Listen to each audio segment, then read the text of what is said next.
নমস্কার বন্ধুরা, medicine in চ্যানেলে জানাই আপনাদেরকে স্বাগতম। বন্ধুরা, আজ মাই চিরো ট্যাবলেটের কাজ এবং পার্শ্ব প্রতিক্রিয়া নিয়ে বিস্তারিত আলোচনা করব। তাই ভিডিওটি শেষ অবধি অবশ্যই দেখবেন এবং চ্যানেলে নতুন হয়ে থাকলে চ্যানেলটিকে সাবস্ক্রাইব করে নেবেন, যাতে ওষুধ সম্পর্কে সঠিক তথ্য সবার আগে আপনারা পেয়ে যান। মাই চিরো ট্যাবলেট এটি তৈরি করেছে ইউএসবি প্রাইভেট লিমিটেড।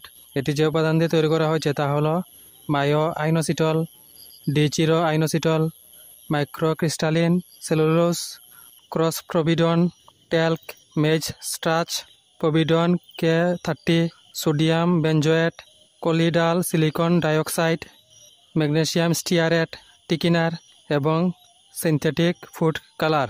এটি একটি স্টিপে 10টি ট্যাবলেট থাকে। মাই চিরো ট্যাবলেট সাধারণত মহিলাদের দেওয়া হয়। এটি পুষ্টির পরিপূরক হিসাবে কাজ করে। এটি মহিলাদের মধ্যে হরমোনের ভারসাম্য বজায় রাখতে সাহায্য করে। এছাড়া এটি হরমোন ইনসুলিন তৈরি করতে এবং শরীরে শক্তি বাড়াতে সাহায্য করে।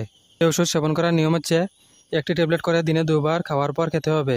এই ওষুধ সেবনে তেমন কিছু পার্শ্ব প্রতিক্রিয়া নেই, তবে কিছু কিছু ক্ষেত্রে গ্যাস, কোষ্ঠকাঠিন্য এবং বমির ভাব হতে পারে।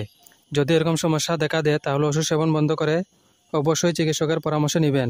বন্ধুরা, ভিডিও ভালো লেগে থাকলে লাইক, কমেন্ট, শেয়ার অবশ্যই করবেন। ধন্যবাদ।